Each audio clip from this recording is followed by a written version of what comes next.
When we use the word research, we usually imagine something serious or complicated. But at its heart, research simply means a careful and honest attempt to understand something better. It is a step-by-step effort to discover new ideas, check old beliefs, or look at familiar things from a fresh angle. In literary studies, research becomes even more interesting. It is not just about reading texts, but about asking questions such as, why did the writer choose this theme? How does the time period influence the story? What deeper meaning hides behind certain images or symbols? Literary research helps us understand how a text is shaped by its history, culture, and aesthetics. In other words, we learn not just what the text says, but why it says it. Before we get deeper into literary research, it helps to understand something very simple: the difference between skimming, reading, studying, and researching. Skimming is what we do when we flip through a newspaper quickly. We just want to see the headlines. Reading means we spend more time, like when we go through an editorial carefully. Study is even more focused. When you study a story or a poem, you slow down, analyze lines, connect ideas, and try to understand the writer's purpose. Research goes one step further. It is more than reading and more than studying. The word actually comes from Old French and Latin roots, meaning to go around or to search closely.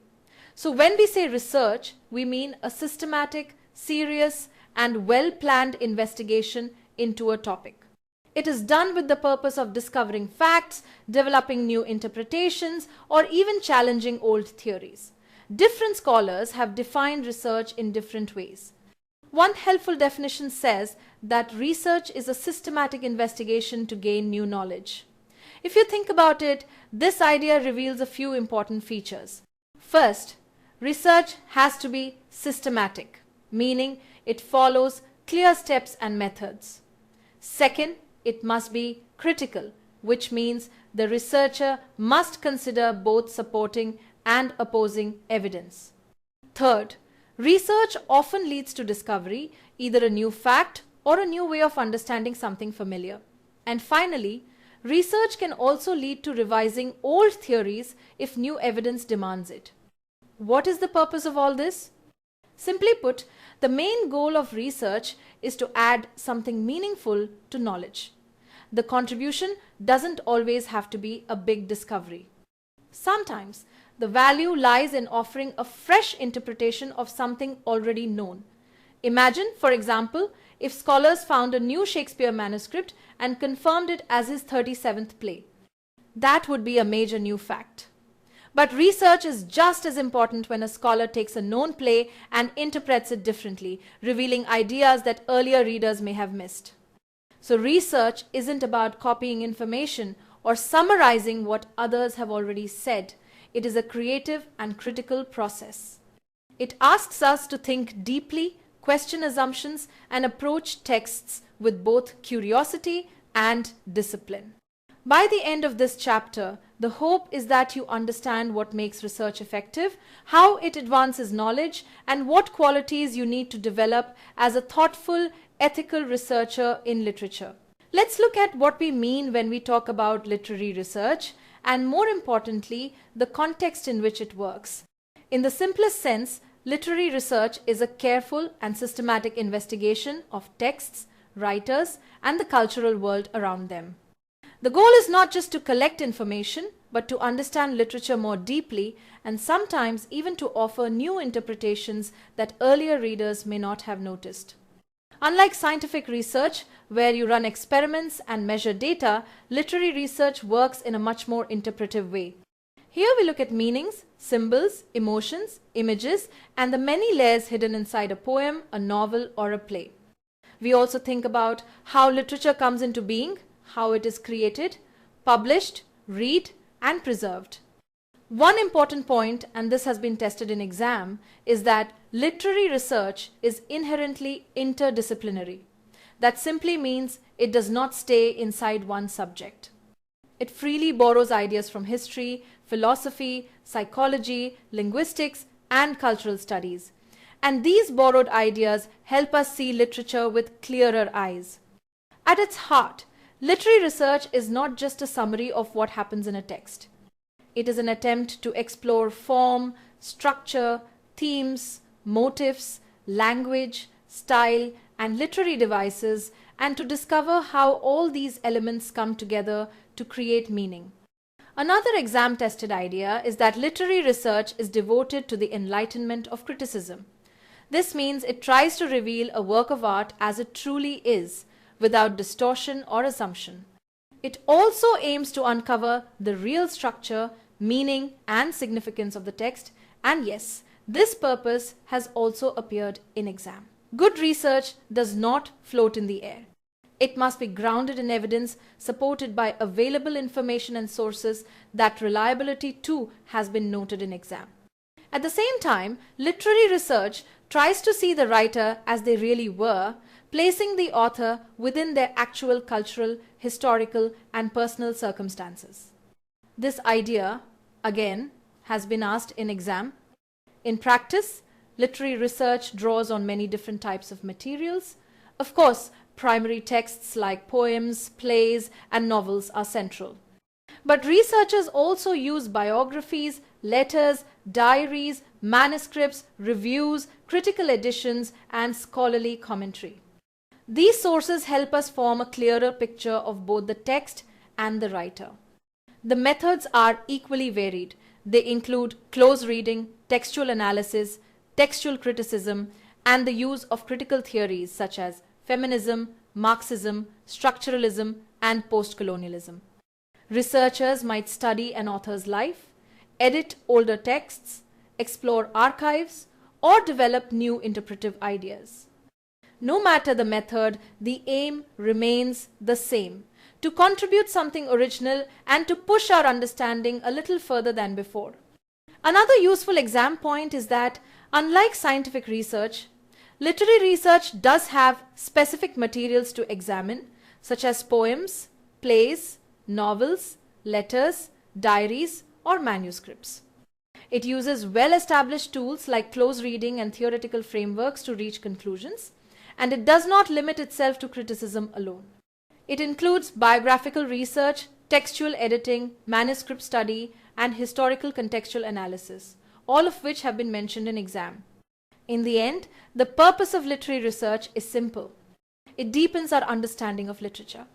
It uncovers layers of meaning, traces cultural and historical influences, and clarifies the perspective and intentions of the writer. By doing all this, literary research keeps criticism alive, keeps literature meaningful, and ensures that classic and modern works continue to speak to new generations of readers and scholars. Now let's talk about something that may sound a little heavy at first, but becomes quite interesting once we break it down, the epistemological dimension of research.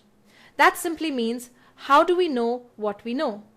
In literary studies, this question is very important, and this very idea has been highlighted in exam. Unlike the natural sciences, where you often get measurable results or fixed laws, literature works differently. You cannot measure the sadness in Hamlet with a ruler, nor can you calculate the symbolism in the wasteland with a formula. In literature, knowledge grows through interpretation, discussion, and theoretical framing. Every interpretation adds a new voice to an ongoing conversation. For example, imagine two scholars reading Hamlet.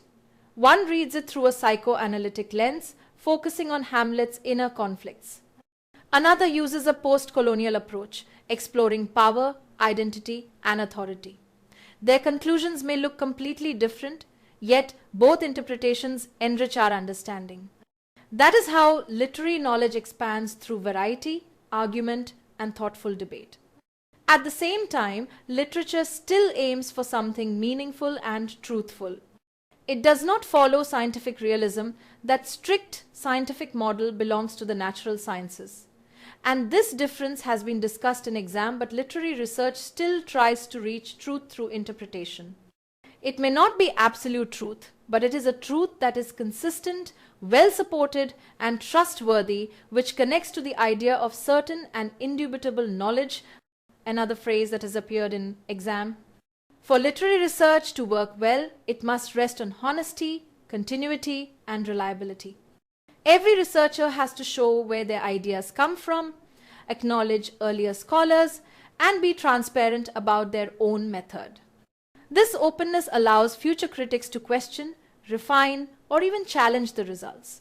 Literature grows when each study builds on what came before. A major piece of this puzzle comes from critical theory. Interpretive frameworks like Marxism, feminism, and postcolonialism actively shape how we read a text. They help us decide what counts as evidence, what counts as meaning, and what counts as valid knowledge. This role of theory in determining validity has also been mentioned in exam, so it is worth remembering. There is also another dimension we sometimes forget, the influence of society. Even though it is not the main goal of literary research, knowledge in literature is shaped by institutions, cultural traditions, and power structures, a mechanism often described as social control. This idea, too, has been cited in exam. It reminds us that knowledge is never produced in a vacuum. The classroom, the publishing world, the university system, and the cultural moment all influence which interpretations gain attention. So the epistemological dimension tells us something important. Knowledge in literature is never neutral. It grows through honesty, transparency, debate, and a willingness to question both texts and traditions. That is what makes literary research both challenging and exciting. It is a living conversation shaped by many voices across generations. Now that we understand what research means, let's talk about something equally important, the scope of literary research. Think of literary research as a huge and ever-growing field. It stretches across different genres like poetry, drama, fiction, and prose. It covers every period you can imagine, from ancient epics to the latest novels on digital platforms. And it includes many ways of studying literature, from traditional close reading to cultural analysis, theoretical approaches, and even modern digital tools. Literary research is not just about reading a text and explaining what it means. It looks at how literature is written, how it travels across cultures, how people respond to it, how it is preserved, and how it changes over time. It can focus on classroom teaching, editorial work, criticism, translation, publishing, and even the impact of social media on writing and reading. In simple terms, literary research tries to understand how literature lives in the world. There are several major areas within this wide scope.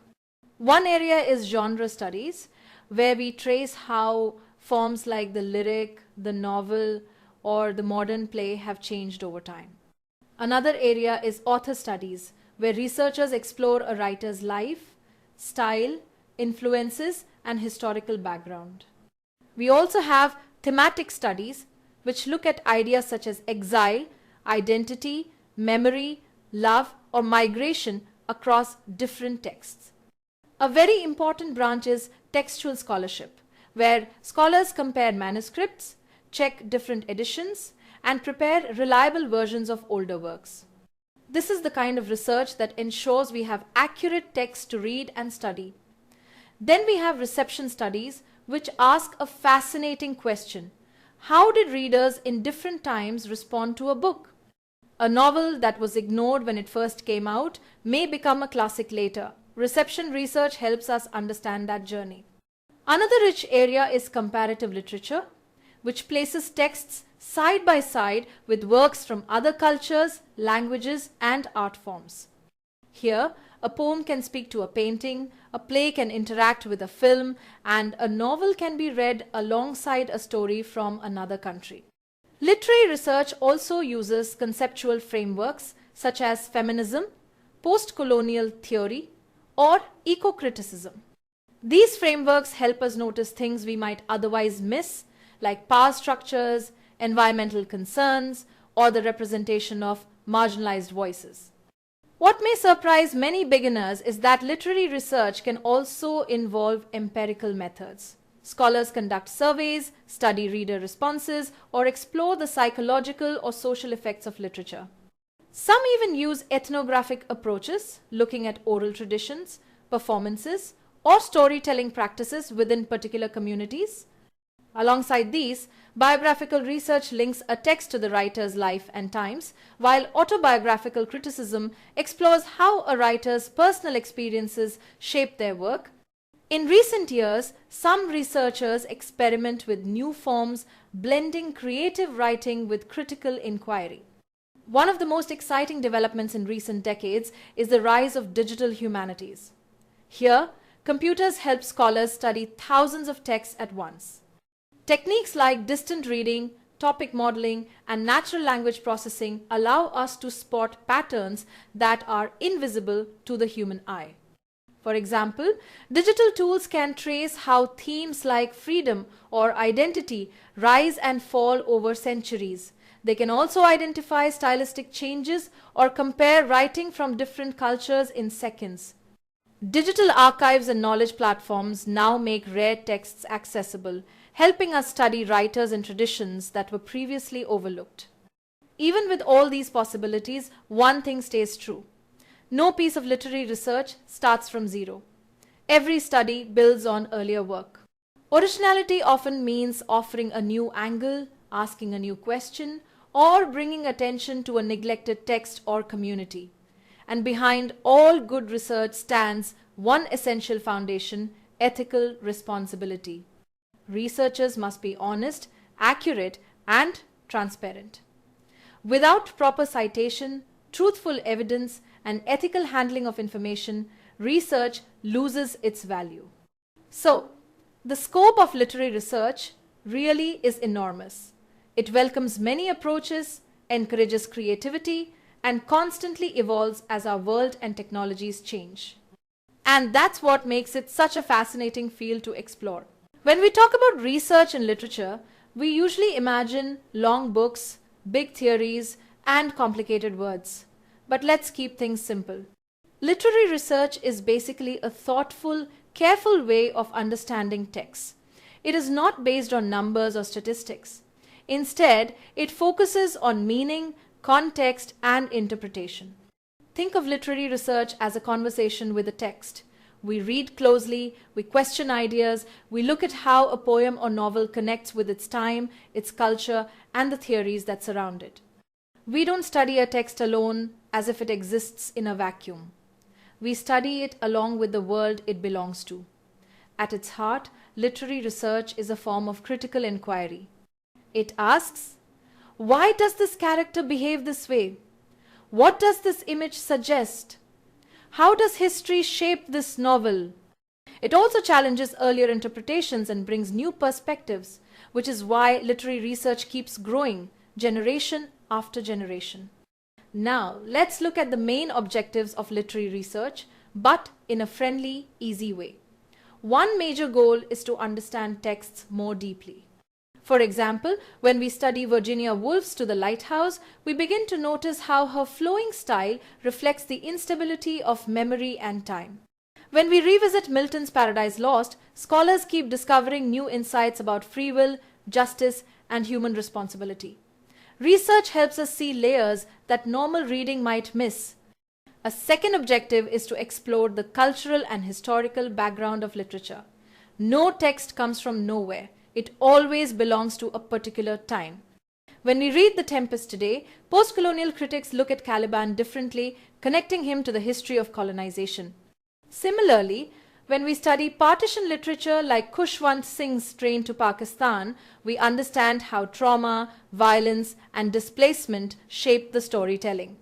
A third purpose is to evaluate earlier criticism and offer new insights. For instance, many early readers of Jane Eyre admired it as a romance. Later, feminist critics shifted the focus to Jane's struggle for independence. Even Wordsworth, once seen mainly as a nature poet, has been reinterpreted by eco-critics as someone who anticipated modern environmental concerns. Another important objective is the preservation of literary works. Scholars edit manuscripts, prepare critical editions, and bring hidden drafts to light. This ensures that future generations have reliable texts to read. Editions of Shakespeare's plays, or the recovery of Catherine Mansfield's notebooks, or even the careful editing of Raja Raw's manuscripts in Indian English literature all help us understand authors more fully. Research also aims to connect literature with teaching and contemporary issues. Texts like Om Prakash Valmiki's Juten help us talk about caste and social justice in classrooms.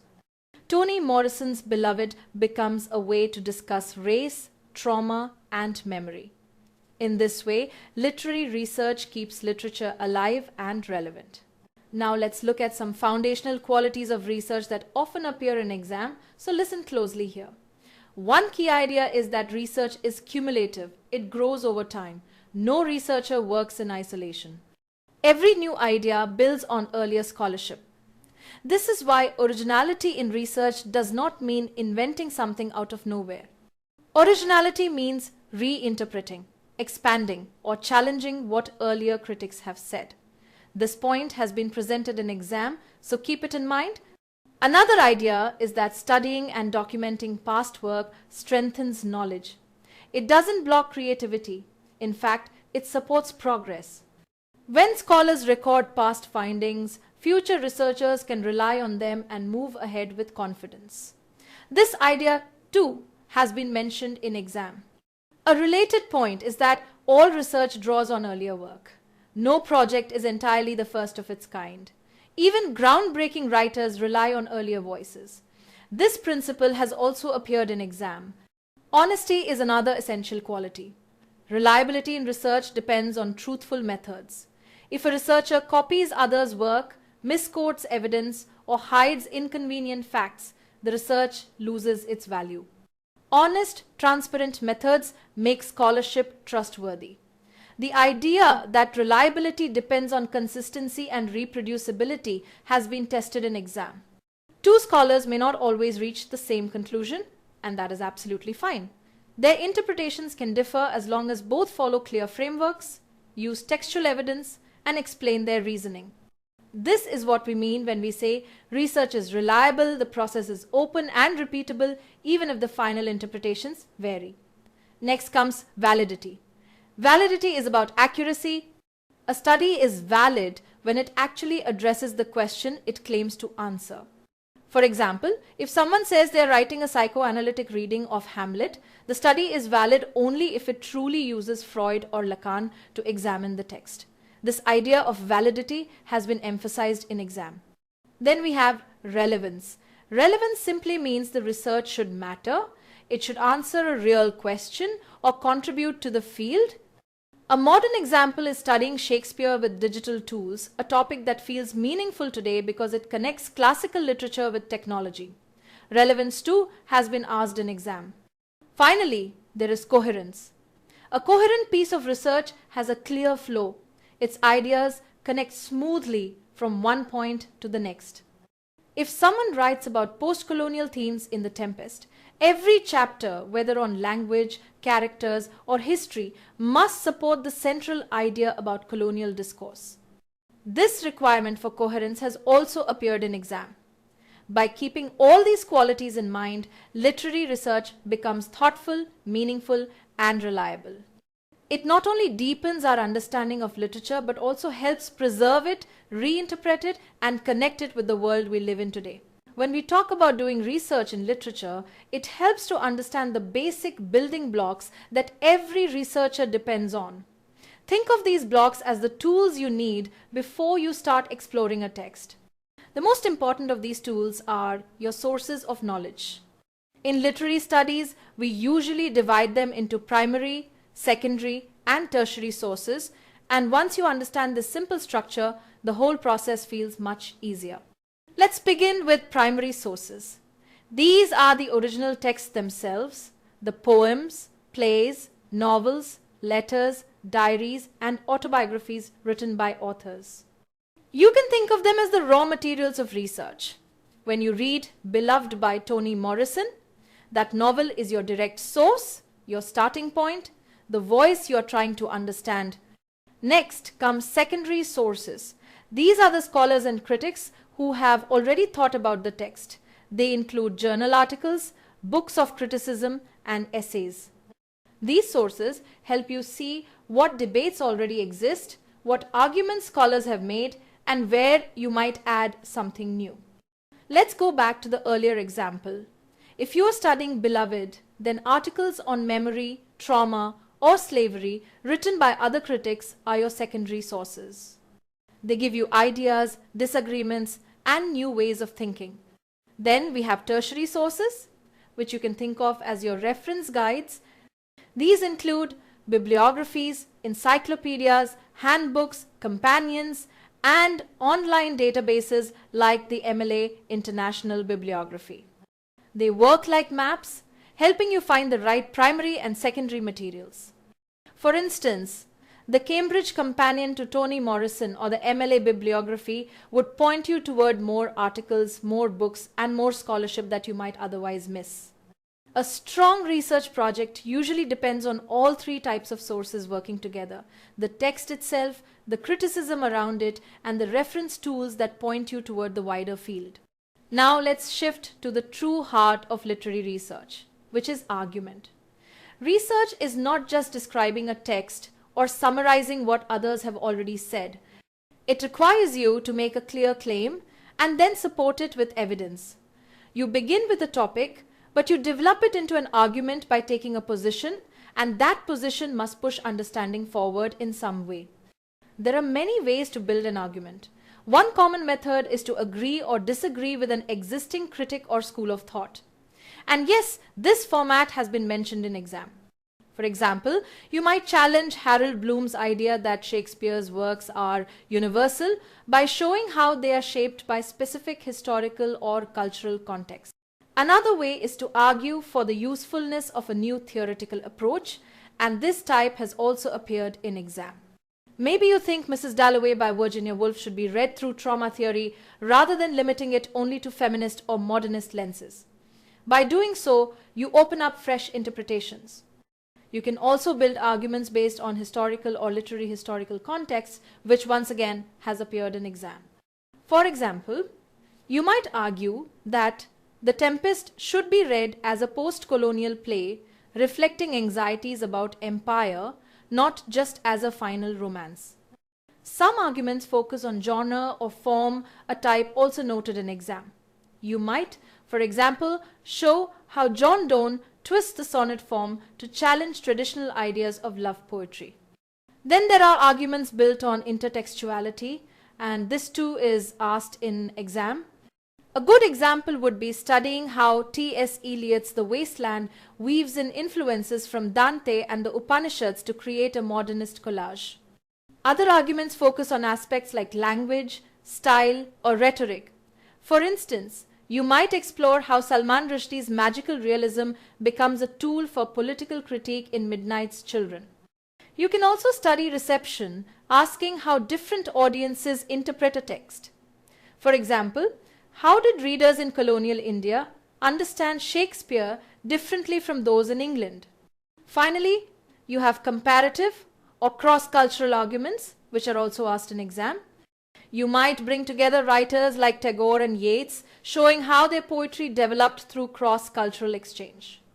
What makes all these arguments meaningful is that they open up new possibilities rather than close them.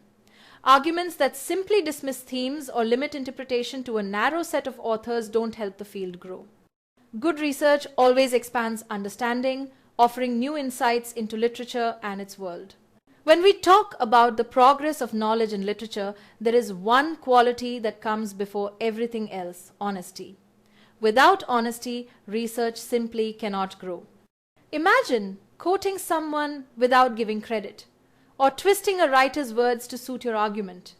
Acts like plagiarism, misquotation, or hiding facts that do not support your idea weaken the entire research community. Literary studies depend on trust, so researchers must always acknowledge where their ideas come from, cite sources correctly, and be transparent about the materials they use. When we give proper credit, we not only show respect for earlier scholars, but also place our own work within the long and ongoing discussion that literature inspires. Closely linked to honesty is the idea of reliability. In subjects like science, reliability means repeating an experiment and getting similar results. But in the humanities, it works differently. A critic might read Jane Eyre through a feminist lens, while another might use psychoanalysis. Their interpretations will not be the same, and that's perfectly fine.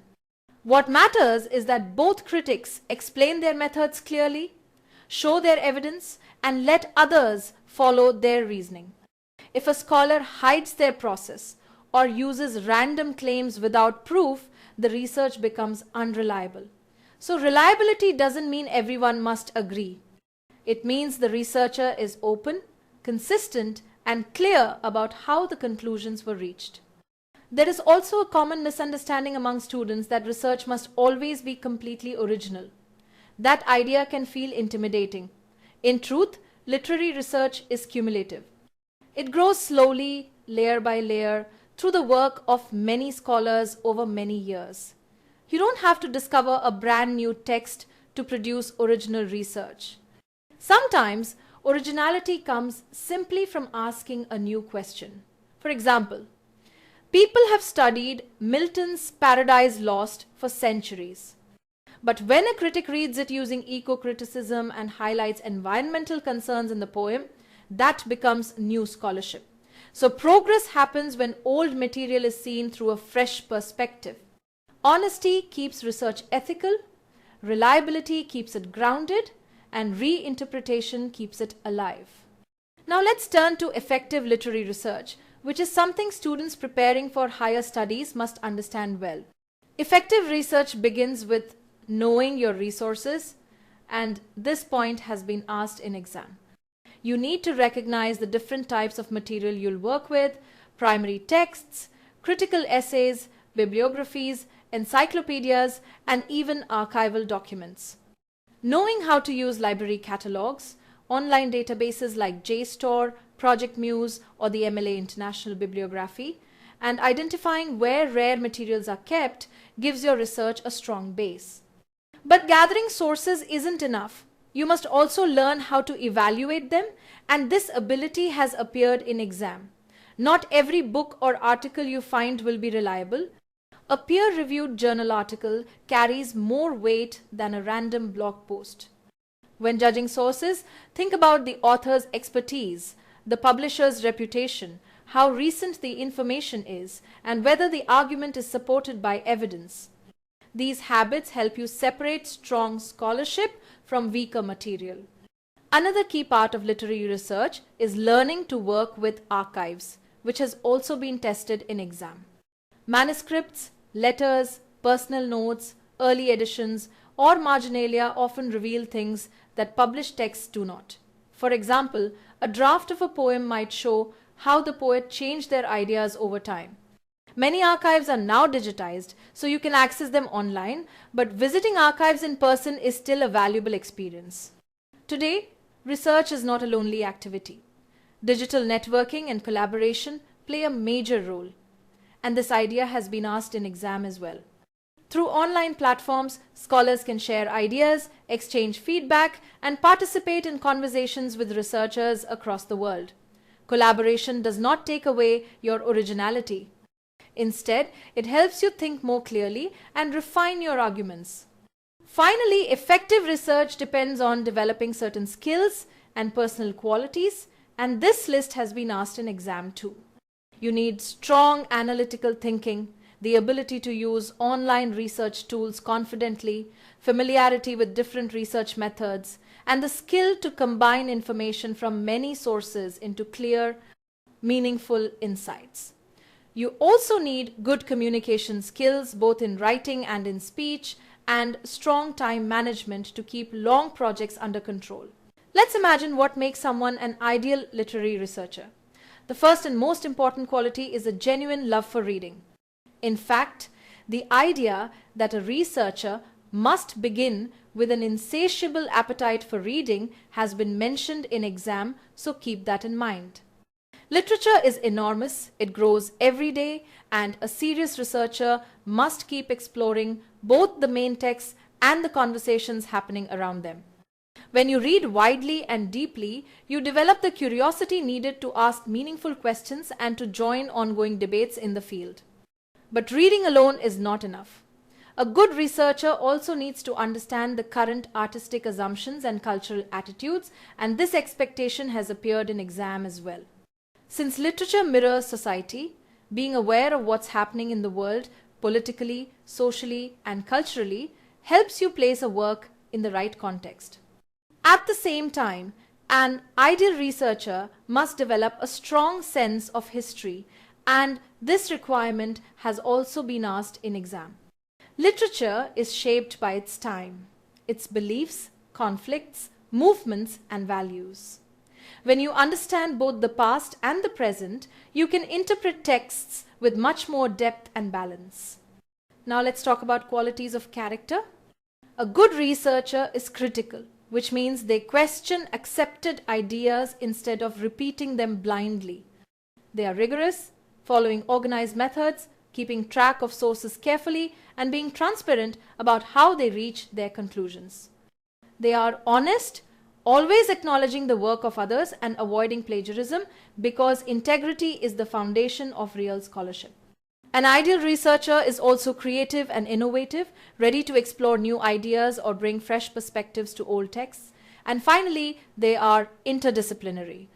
They are willing to borrow ideas from history, psychology, philosophy, linguistics, or cultural studies whenever it helps them understand literature better. When all these qualities come together, the literary researcher doesn't just preserve what is already known. They help shape new discussions and keep literature a living, evolving field for the next generation of students and scholars. Now let's look at the skills a literary researcher needs in today's world. One of the first skills is knowing how to navigate the major online and printed sources related to your topic, and this requirement has been asked in exam. You should have a basic map in your mind of where information lives, whether it's journals, digital archives, databases, or library collections. Next, a researcher must know how to explore different online sources and evaluate them for quality and reliability, a point that also appears in exam. Not every website is trustworthy, and part of your job is to compare sources and choose the ones that offer accurate and relevant information. Another essential skill is being able to locate archival materials such as manuscripts, personal letters, or rare editions of texts. This ability to move between online and print sources has been noted in exam too, so it matters. These materials often hold the clues that help you build stronger arguments. Collaboration is another important part of research. Sharing ideas, discussing drafts, and participating in academic circles help you grow as a scholar. This kind of academic networking can lead to deeper insights, more polished arguments, and sometimes even new research directions altogether. In addition to these general abilities, the researcher must develop strong critical and analytical skills, which, again, have been mentioned in exam. This includes recognizing biases in articles, understanding different theoretical positions, and forming your own interpretations instead of simply repeating what others have said. Accuracy in citation styles such as MLA, Chicago, or MHRA is another key requirement. Proper documentation builds credibility and protects academic integrity. And this skill, too, has appeared in exam. Time management is equally important. Research involves handling a large amount of reading, taking notes, organizing material, and writing drafts, often under deadlines. Being organized allows you to stay calm and productive instead of feeling overwhelmed. Finally, an ideal literary researcher must be adaptable and interdisciplinary, a point regularly tested in exam. Today's literary studies often involve connections with history, sociology, media studies, and even digital humanities. Tools like text mining, digital databases, and corpus analysis allow researchers to observe trends and patterns on a much larger scale.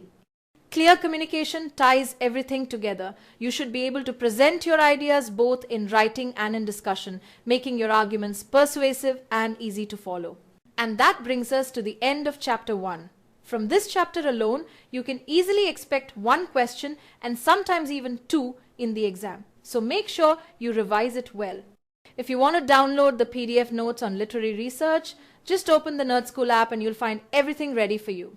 You can also practice 5,000 plus PYQs with explanations right inside the app.